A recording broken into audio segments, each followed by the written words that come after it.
Coming up on the Q30 Newscast, Quinnipiac President John Leahy and other school officials address students in the State of the Union. And a philanthropy event canceled, why some students are offended. Plus, the latest on the feud between the Hamden Planning and Zoning Commission and Quinnipiac University. All this and more coming up on the Q30 Newscast.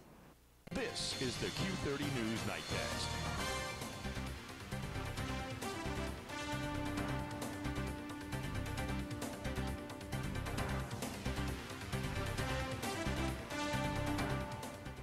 Good evening, Quinnipiac, and welcome to the Q30 Newscast presented by Joya Spa and Salon. I'm Nikki Dorico. And I'm Stephanie Pisano.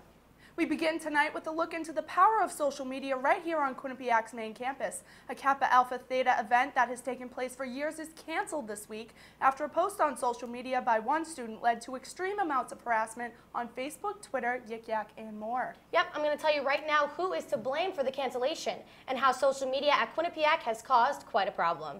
This is the poster that has sparked all the controversy. It's an advertisement for the Quinnipiac Kappa Alpha Theta yearly event, Queso for Casa. Theta members sell Mexican food to raise money for the organization, which helps foster children. Senior, Lexi Gruber, is both a Latina and former foster child. She believed the sorority's poster inappropriately used a pair of maracas to advertise the event. Taking a maraca, which is a stereotypical Hispanic symbol, and saying, this is Mexican, and saying, okay, we're going to raise awareness about this population with really a stereotypical Mexican ad. Gruber took to social media, tweeting and spreading the conversation to Facebook, where tensions began to rise with Greek life. Gruber says she did not want the event canceled and only wished to raise awareness. Director of Fraternity and Sorority Life, Courtney McKenna, says the philanthropy event was canceled due to social media uproar. Actually, members of our community who saw it sort of going down on Facebook initially, and then Twitter brought it to my attention, at which point I was able to talk to the Kappa Alpha Theta president pretty shortly thereafter, and she was able to get on the phone with some of her advisors and things to work on how do we move forward. The decision to cancel the event was that of Kappa Alpha Theta along with their advisors and some of their regional district team. Gruber was then caught in a web of social media threats. These threats surfaced to websites like Total Frat Move, Total Sorority Move, and Barstool, all blaming her for being the one who shut down the event. I think they have a point. I think probably social media wasn't the best place to post that. That was probably not the brightest decision. I just did not, and probably could not, expect that people would react in the way that they did. Responses to the post even moved to the popular app WeGo. An event called Theta 11 was created and became the most viral event in WeGo history. Not every event on WeGo is a physical place. And so it's really just a way for college kids to kind of collaborate in the way that they express themselves and make plans or, share ideas. And I talked to some folks within the Theta sorority, and, they really just wanted to support their cause. We are happy to support that. QU Panhellenic released a statement following the cancellation of the event about the negative dialogue and student respect. McKenna says certain students involved have already been spoken to, and this series of events bring light to the power words can have. Whether they're Greek or otherwise, to make sure that they recognize the impact that words can have, and whether it's social media or otherwise, it all can impact people. And hopefully after this incident, hopefully students really do realize to watch what they say because their words are so powerful. And now Lexi Gruber's actually speaking to Hamden Police because she wants to see who was writing those really hurtful things on Yik Yak about her, because they can figure that out. So looking forward, let's hope that, something like this doesn't cause another controversy here at Quinnipiac. But Right. Can't believe that it happens at home, but I think the university is dealing with it in the appropriate way. All right. Tension between Quinnipiac students and Hamden residents continues, and Quinnipiac may be paying the price. The university is facing fines of $150 per day after the Hamden Planning and Zoning Commission issued a notice of violation of the 2006 approval that allowed the construction of the York Hill campus. A condition of the approval requires the university to provide a bed for every student, with the intention of reducing the number of undergraduate students living off campus in the Hamden area. Quinnipiac is appealing this citation. some members of Quinnipiac's administration had the opportunity to speak with students at the annual State of the Union event earlier today. Panelists included President John Leahy, Executive Vice President Mark Thompson, Associate Vice President for Student Affairs Cindy Longporter, and Student Body President Mostafa El Hagar. Each student panelist had the chance to speak, and a Q&A session followed. Q30 had the chance to speak with Associate Vice President Long Porter and President Leahy after the event. I thought there were some great questions, and hopefully we were responsive to the students' concerns and interest, and providing that information. Focusing in on those first 6 weeks as it relates to our new students and how we can pull in our returning students who are doing really great things through their clubs and organizations to get them to try to program more to bring more new students in. A football star opened up to Quinnipiac students last night on Burtcon Court. Michael Sam is the first openly gay player to be drafted into the National Football League. Sam was part of the 7th-round pick to the St. Louis Rams in 2014. Despite the response surrounding his sexual orientation, Sam still wishes to continue his career as an NFL professional athlete. Sam discussed overcoming adversity, his coming out process, and staying true to himself while fulfilling his dream. 4 shuttle accidents have been reported in just 1 week here and around the Quinnipiac campus. The first was Wednesday morning when a York Hill shuttle turning on the new road entrance cut the corner and hit the front bumper of a car, followed by 2 accidents on Thursday and another Saturday afternoon. Q30's Tom Albanese has the full story right now. There was 4 accidents involving Quinnipiac shuttles that were reported over the past week. This has employees at DATCO Incorporated, especially Chief Operating Officer Cliff Gibson, feeling very concerned. Q30 News reached out to him via email, and he provided a statement saying, quote, "During the past month, we have experienced a higher level of minor accidents on the Quinnipiac campus. We have responded to these accidents, which thankfully have not resulted in any injuries to passengers, employees, or motorists," unquote. Several students, including Savannah Quevedo and Colton Hoffman, were on the shuttles when these accidents occurred. I was sitting on the right side of the bus, and all of a sudden we just heard people yelling on the left side of the bus, and then we felt the crash, and then everybody was just like freaking out a little bit. It was actually a Westwood shuttle, and he picked us up at York, which he wasn't supposed to, and he went to Whitney Village first, and he took a left on Whitney, and then he went down New Road. Okay, so first of all, he wasn't supposed to do that, and there were cars on each side, very narrow, and I thought he was going to make it, but I was on the right-hand side, and a side view mirror was just shattered. Both DATCO and Quinnipiac students have attributed the rough winter weather with all this ice and snow as the main cause of these accidents. DATCO already has plans underway to prevent these issues from occurring again. Gibson added that on-road inspections by our safety trainers have begun this past week. Our certified safety staff are also retraining our drivers on winter driving techniques and precautions. Overall, the students' level of concern with continuing to take the shuttles is very low. There wasn't a lot of accidents when it was warm out. There never has been, really. So I'm not too concerned, you know. I mean, if they weren't good drivers, they wouldn't get the job. So I'm not that concerned. Reporting from Quinnipiac University, I'm Tom Albanese, Q30 News. The brutal winter weather is causing extra stress for drivers and pedestrians around Quinnipiac's campuses. Right now, Sammy Moore takes a look at how the dangerous snow mounds are causing dangerous conditions for the Quinnipiac community.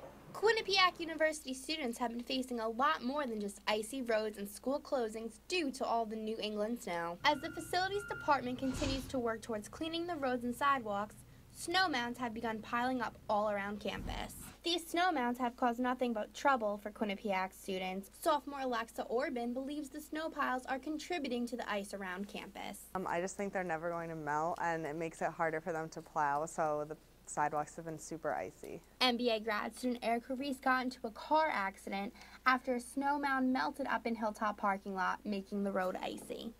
So I was driving down from Hilltop, and it was icy, and my car skid out, even though I was going really slow, and I hit a snowbank along the side of where you go up to Hilltop. Besides just in Hilltop parking lot, snow mounds can be seen all over campus, including on the quad and by Commons Bridge.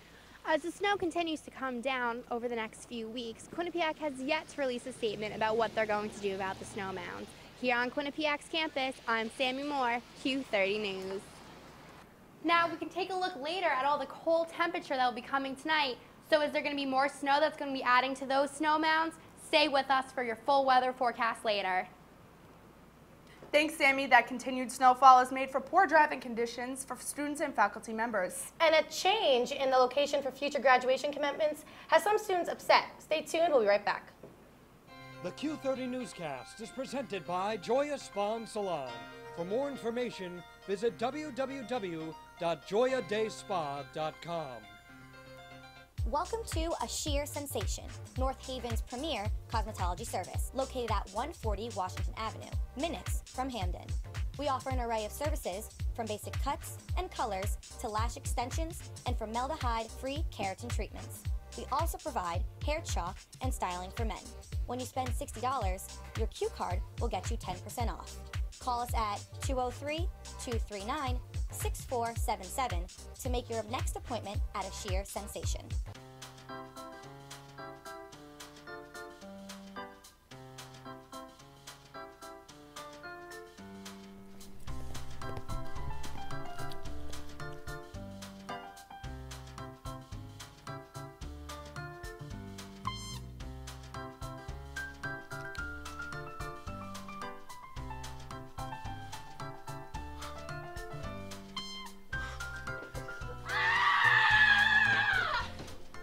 That was then, this is now.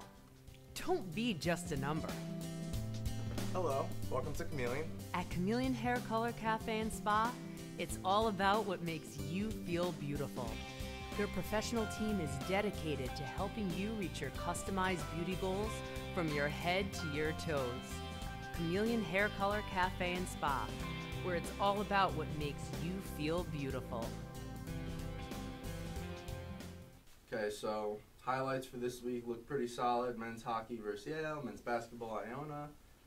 Got some pretty nice graphics too, some OTSs, full screens. Yeah, and I was also thinking for a feature idea, we could do something about head coach Ram Peckman from the men's ice hockey squad with the new year and new players. Yes, that definitely sounds good. Yeah. Wait a minute. Where's Mike? What's up, guys? Sorry I'm late. What are you doing? What? Freshman.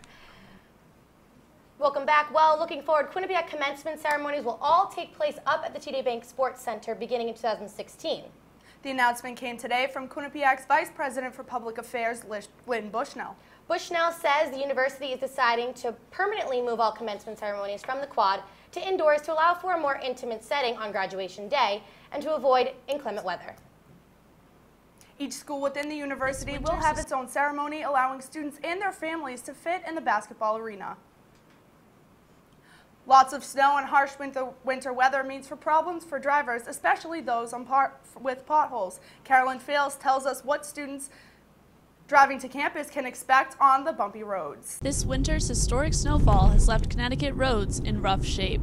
Recently, Governor Daniel Malloy gave his budget address and talked about improvements that need to be made. He said, quote, "Our roads are relied on by companies to ship their goods and transport their employees to work. Right now, those commuters are each spending an extra 40 hours a year in traffic due to unnecessary congestion. That's an extra full-time week of work every year sitting in traffic," end quote. Malloy went on to say that this extra time spent in the driver's seat has affected the amount spent on gas. He outlined a plan to widen highway roads and make them safer in general. While Connecticut may be handling several transportation issues at a state level, there are still a lot of safety concerns here in Hamden. Drive down New Road in Hamden and you're sure to feel every bump and pothole. Residents are not pleased. Some of them are more like craters than potholes. Every time I go over one, I kind of wince a little. Although the town has tried to combat the issue, it doesn't seem to be enough. I've only seen them here once, but I've noticed several potholes have been filled in. So I think they're doing it, but slowly, and I don't blame them because I can't really keep up with the amount of snow and the snow plows that we've had. But yeah, I don't think this road is their priority, so it's a little dangerous for us. But I feel like my car is definitely taking a hit from it. Like I just called my dad to tell him I need to get it checked out because I really think that the potholes are having a bad effect on it. So while Connecticut may have a master plan for fixing major transportation routes, the back roads seem to have been put on the back burner. Carolyn Fales, Q30 News. Members of the Quinnipiac community gathered on Thursday, February 26th to honor the lives of the 3 University of North Carolina Chapel Hill students who were gunned down earlier in February. The 3 Muslim students were shot to death by their neighbor after an alleged parking dispute. The event was put together by Quinnipiac's Muslim Student Association. We caught up with one of the students who helped organize the service. I feel that in today's time, the way Muslims are being portrayed in the media, it's kind of difficult for all Muslims at this time. And so that's why the MSA took initiative to hold a vigil for these three who were American Muslim like you and me, who went to school, who had fun, but had to be victims of something that's out of their control. This means a lot to not only the Muslim community, but, you know, the Quinnipiac community and America as a whole, because, you know, these are three American Muslims and they're great human beings and they had to suffer for something that's not even their fault. Switching over to world news, today marked the release of a new series of phones by Samsung. And a new tracking system for airplanes is in the works after the past year's aviation mysteries. Brenna Oracoli has more with your world news update. Thanks, ladies. March 8th marks a year since 239 passengers and crew members were reported missing on Malaysia Airlines Flight 370. In order to prevent another incident, Malaysia, Australia, and Indonesia are utilizing a new method of tracking planes. The new system tracks planes every 15 minutes rather than the current timing of every 30 to 40 minutes.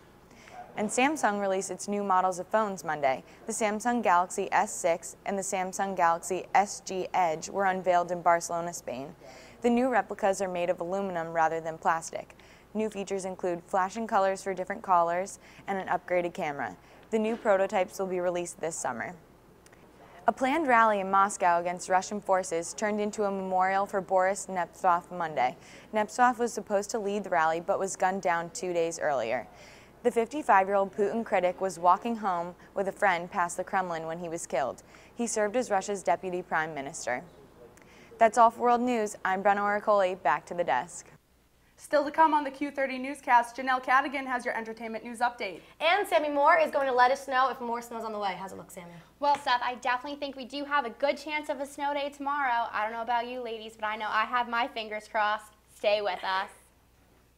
Welcome to Joya Spa and Salon in Hamden. Whether you want a new look or the perfect wedding day hair, come to us for complete hair and nail care, cuts, styles, updos, extensions, and beautiful dimensional hair color, as well as manis and pedis, acrylics, gels, and shellac. Treat yourself to a facial, a peel, or microdermabrasion. Relax with a variety of massage techniques, including Swedish and hot stone massage. Joya Spa and Salon. Call today.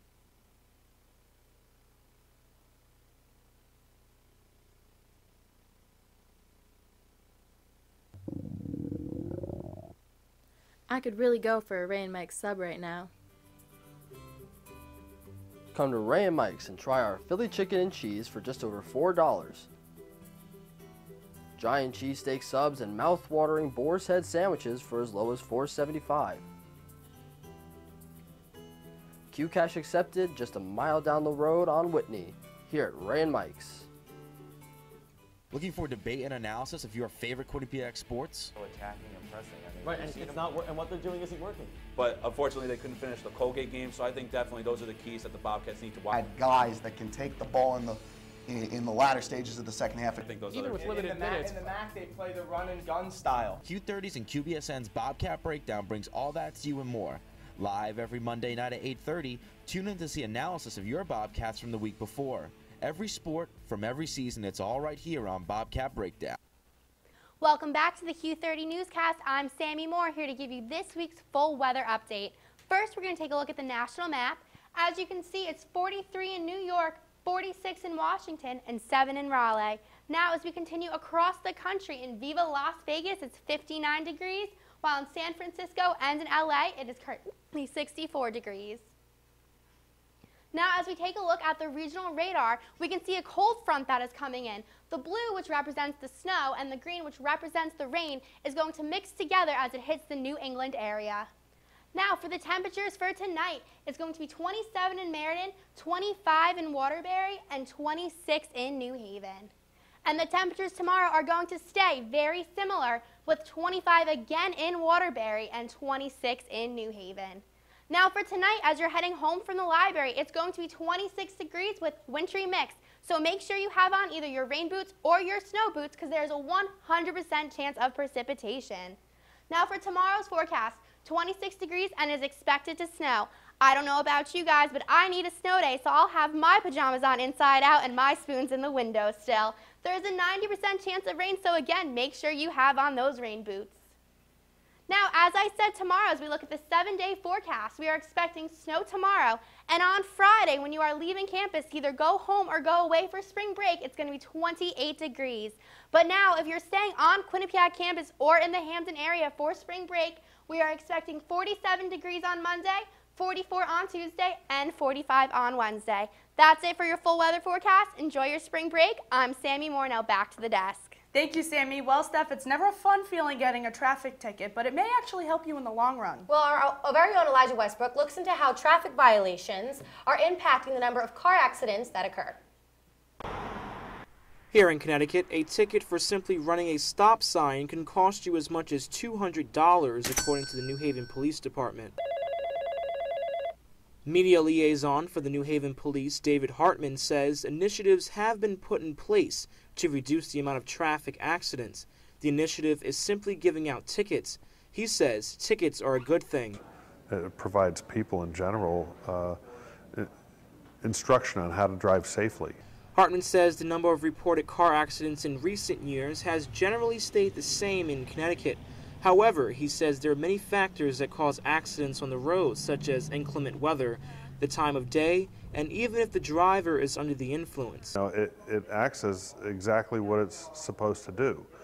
It does generate revenue for the state, and a little bit of that goes back to the city, but there are no quotas for any of this stuff. Auto insurance companies like State Farm have their own programs which help drivers stay safe on the road. So we have a Drive Safe and Save program that's instituted for our corporate offices. It's a little device that goes in and it helps you to be more conscious of what you do. So it records like jackrabbit stops and unnecessary accelerations. State Farm agent Chris Baumboy agrees there is a link between traffic tickets and the amount of car accidents that occur. So if you're looking at speeding tickets, traffic tickets, that seems to still be the number one or the major factors in terms of causing accidents. According to researchers, traffic deaths occur most during the summer months.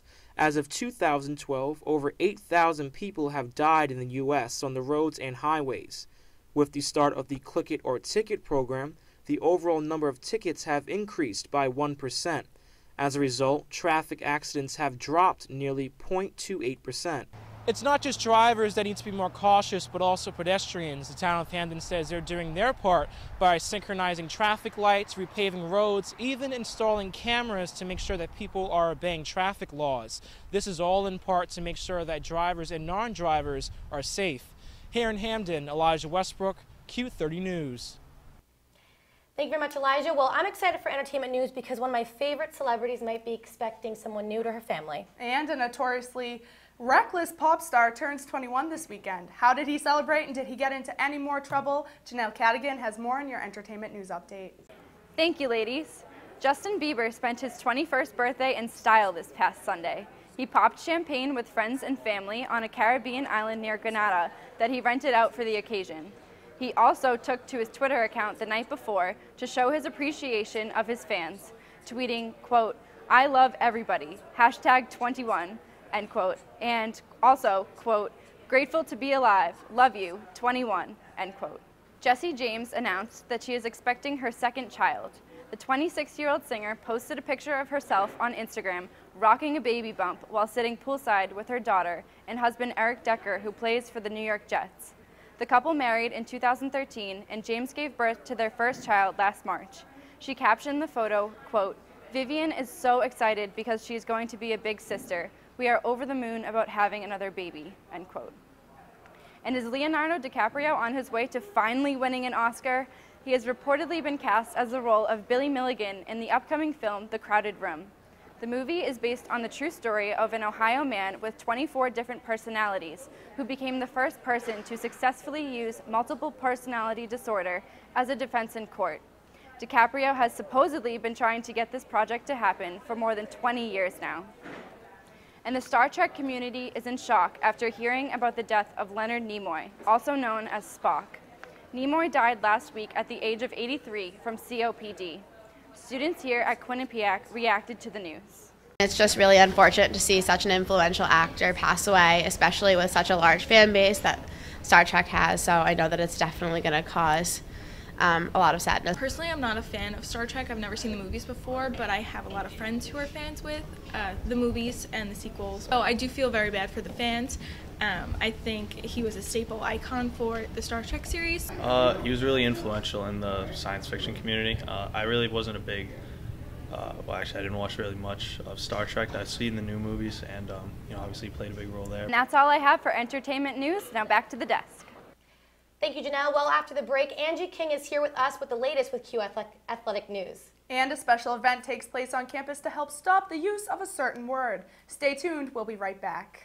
Welcome to Joya Spa and Salon in Hamden. Whether you want a new look or the perfect wedding day hair, come to us for complete hair and nail care. Cuts, styles, updos, extensions, and beautiful dimensional hair color, as well as manis and pedis, acrylics, gels, and shellac. Treat yourself to a facial, a peel, or microdermabrasion. Relax with a variety of massage techniques, including Swedish and hot stone massage. Joya Spa and Salon. Call today.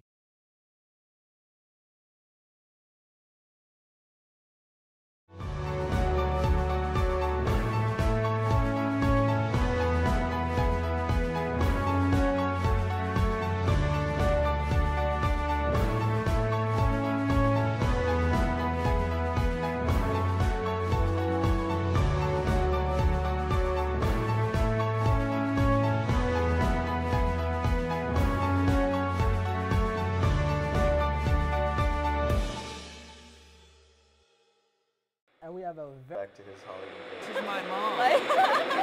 Make it sit here and back.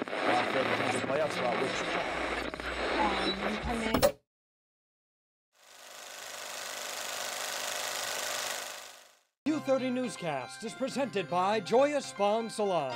For more information, visit www.joyadayspa.com. Welcome back. Well, the winter weather may be sticking around, but Quinnipiac's winter sports are beginning to wrap up. Angie King is here with us to map out playoff possibilities for men's and women's basketball and hockey. Yeah, thanks, guys. You know, we have a couple of exciting weekends coming up as all of our sports head into playoffs. The women's ice hockey team has struggled to score as of late, but their luck would change on Friday. QU dominated Princeton in the first game of ECAC quarterfinals 7-0. 11 different players tallied a point in the game. Head coach Rick Seeley said this was the first time the team played so selflessly in a while. The team continued their reign Saturday in a 2-0 shutout to sweep the 3-game series. Quinnipiac looks to take their momentum into the ECAC semifinals on Saturday afternoon against the number 2 seeded Harvard Crimson at 4. Now this weekend, the men's ice hockey team finished off their regular season on the road. In Game 1, QU took a commanding 3-1 lead early against Harvard into the second period en route to a 5-2 win. Saturday was quite the opposite when Dartmouth skated to a 3-1 victory. Sam Annis led the Quinnipiac with 3 goals this weekend. The number 1 seeded Bobcats earned a bye in the first round of the ECAC playoffs. Quinnipiac will face off against the lowest seed after the first round.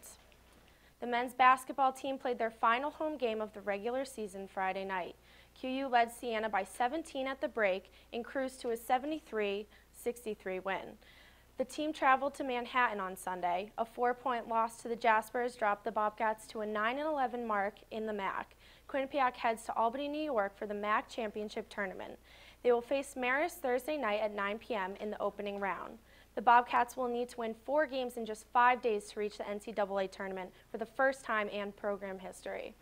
Now, the women's basketball team finished their regular season with an impressive 28-3 record, including a perfect 20-0 in the MAC play. The Bobcats are among one of the top programs in the nation as they received 2 votes in the week's AP Top 25 poll.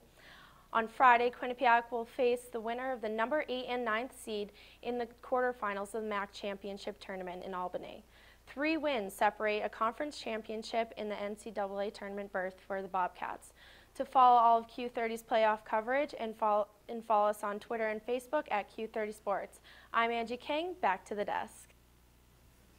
Thank you, Angie. And tonight, Quinnipiac students gathered for a night of friendship to spread the word to end the word. Quinnipiac Best Buddies and Pi Kappa Phi hosted the event in the Piazza. Attendees were asked to sign a petition pledging to eliminate the R word from everyday speech, performances and speech, and video to spread awareness. And that'll do for the week's edition of the Q30 Newscast. Stay connected with our news team throughout the week by visiting our Facebook page or following us on Twitter at Q30 News. Thank you for watching and have a good night, and everyone have a very safe spring break.